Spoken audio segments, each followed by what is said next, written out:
Welcome back. Honorable Obi Agwocha joins us next. He is a member-elect for Ikwa Umuahia North, Umuahia South Federal Constituency for Abia State. Good morning. Good morning, Thank you for coming on today. Thank you very much. Well, I'm sure you're gearing up to get yourself in the House as a member, not just member-elect. So everyone looking forward to all of that. But how are you approaching all of this back and forth concerning who will head, how the leadership in the National Assembly will be? Well, thank you very much for having me on the show.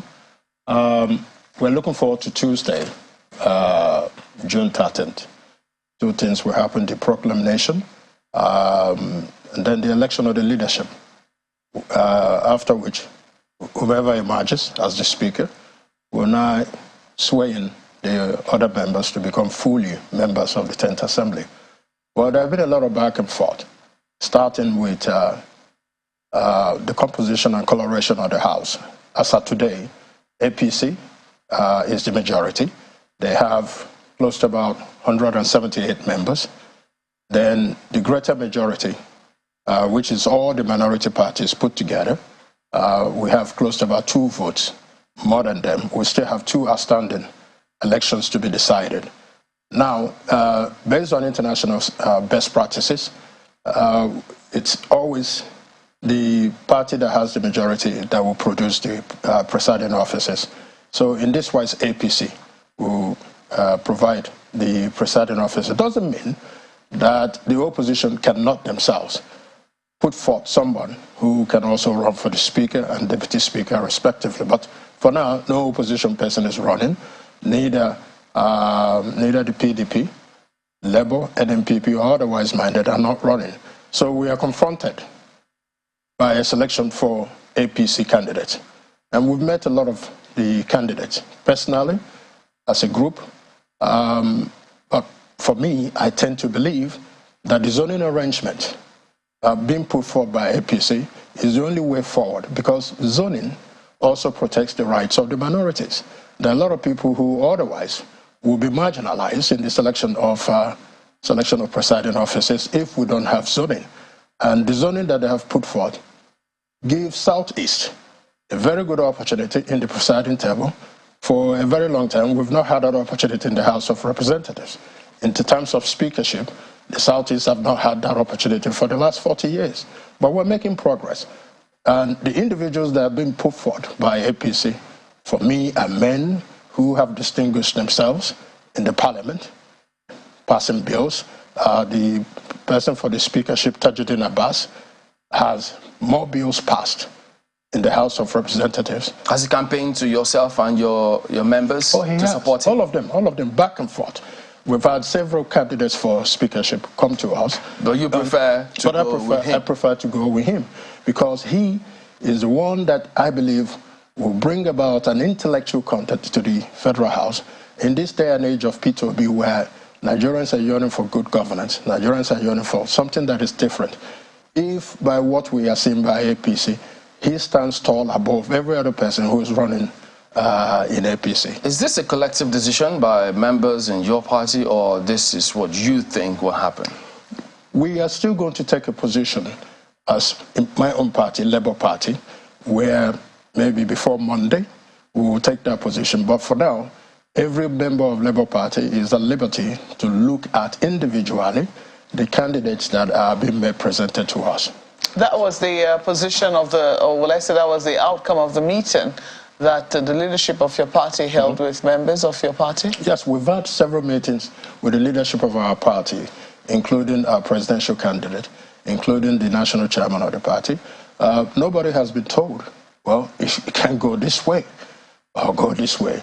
We are, just like I said, we are at liberty to choose any candidate of our choice that we believe, individual, like I do believe, that the stability of the House is critically important.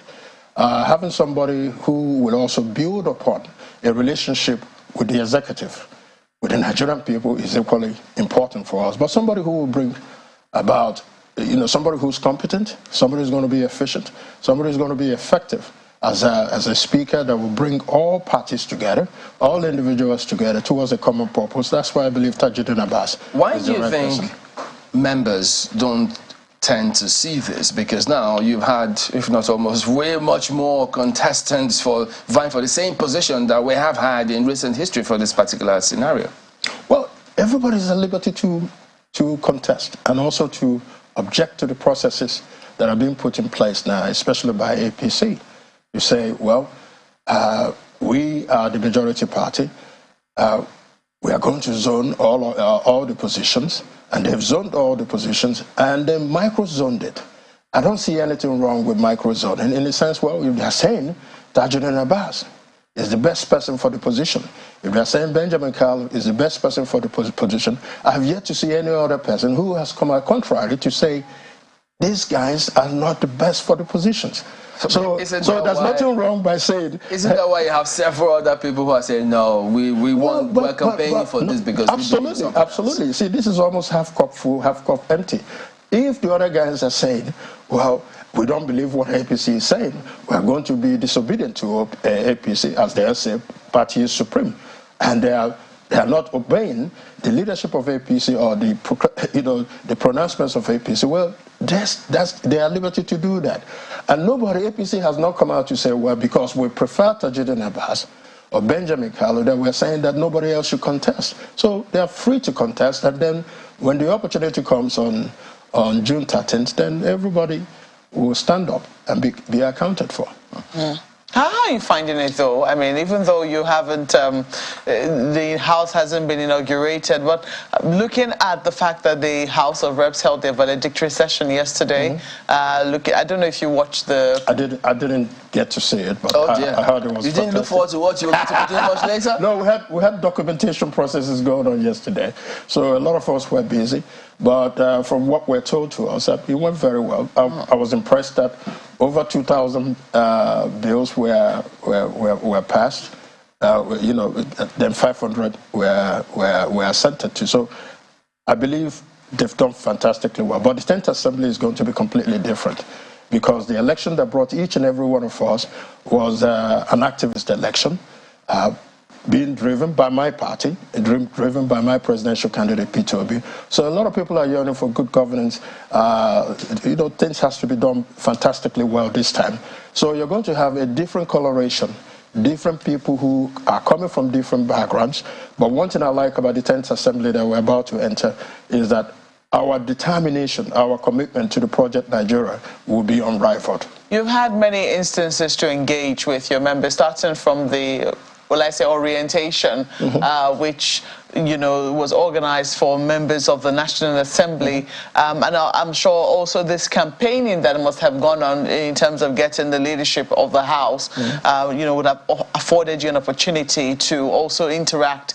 Are you satisfied with the quality of people that are going to be your colleagues in the House of Representatives? Absolutely. Just like I said, they've come from different backgrounds, different experiences.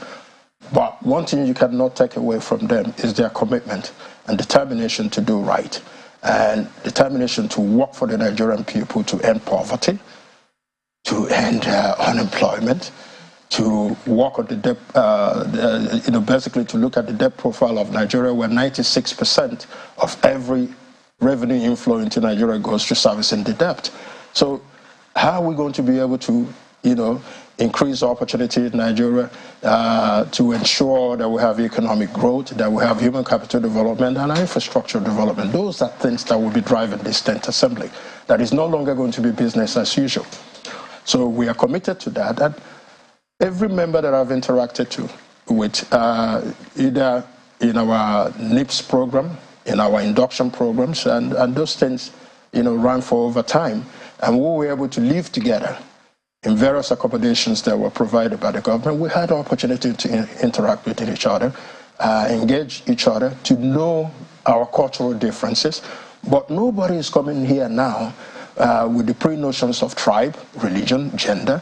We have a lot of women in our fold now. Not enough, but we should. Not enough, but we're hoping that as we continue to move forward, as our democracy continues to improve, that many more women will have more opportunities, even more so than the men. But for the composition that we have now, I'm highly satisfied. I'm highly pleased with the number of people that are going to be soon to be my colleagues. But at the end of the day, Do you think it's a good idea to openly throw your support, or the party throws the support, if that happens, behind this candidate or these candidates? What if probably the party, the APC decides, okay, you know what, where we try this, if members don't want it, we'll bring in an alternative to meet in the middle ground. We'll still vote for the alternative. Also, whoever the party APC brings, you support the person? No, not whomever the party. The point I'm making is that so far, it's only the APC that is presenting candidates, being the majority. If they still come out tomorrow to say, well, we're presenting another set of candidates for your considerations, we will look at those candidates. We will interact with those candidates. If those candidates doesn't meet, personally, my own view of what the House of Representatives will be, I will still stay. So what are they offering you? Are they assuring that your bills will be passed if you support them? For bills what do you get for this? Well, I'm looking for stability. Stability? You're in the House to get your bills passed. Absolutely, but you can't do it on your own. You still need to, you still need to work with majority of the House members to be able to pass that. So it's not an individual job or opportunity for anyone to do. Have you been offered any money? I guess that's what my colleague is asking. Nobody. No, I'm asking. What I'm asking is, have you been guaranteed that if you present bills, they will do what they can to ensure that your bills are passed to benefit your people, your constituency? They cannot even do that. They cannot even do that because the process of passing a bill requires many more people. Of course, but the presiding. I am asking, have you been offered any money? Because we also understand that. No, absolutely not. Who does that? Nobody does that. But truthfully, I mean, I'm sure we've had, that money is always flying around in this season. Dollars? Yes, people are always being offered in the Senate. Yes, we have heard those rumors. Have you heard them as well? Heard the rumors. Some say $1 million to vote where? In the House of Representatives? In the Senate. National Assembly. I wish I was a senator by now, but okay. They heard you. But now the issue is that I do not believe, I have some friends in the Senate as well. Okay. They have not said anything to us that any monies have been, I think what is happening now is the coloration, especially in the House of Representatives. For the first time, we have a cited House of Representatives. We've never had 8 political parties coming in strong to help to build the project Nigeria. So, all right. We'll see how all of this plays out at the end of the day. Tuesday is around the corner. Tuesday, so, please feel free to come and observe the program. Will be there. Channels Television will be there. So feel free to come. It will be an exciting time, and I believe all these processes and politics, as they say, 24 hours in politics is a long time. Yeah. So in fact, there are a lot of discussions that are going on with the president, the leadership of all political parties. I believe today we will also see the president. You need to get ready for the backlash that will come from Nigerians if they feel you're not doing what you were elected to do on the floor of the House. Yeah. But we'll keep tabs with you and your members and the National Assembly as well, to see how all of that plays out. But in the meantime, thank you very much. Thank you very much for having me on this show. All right, we're back in just a moment, everybody. Stay with us.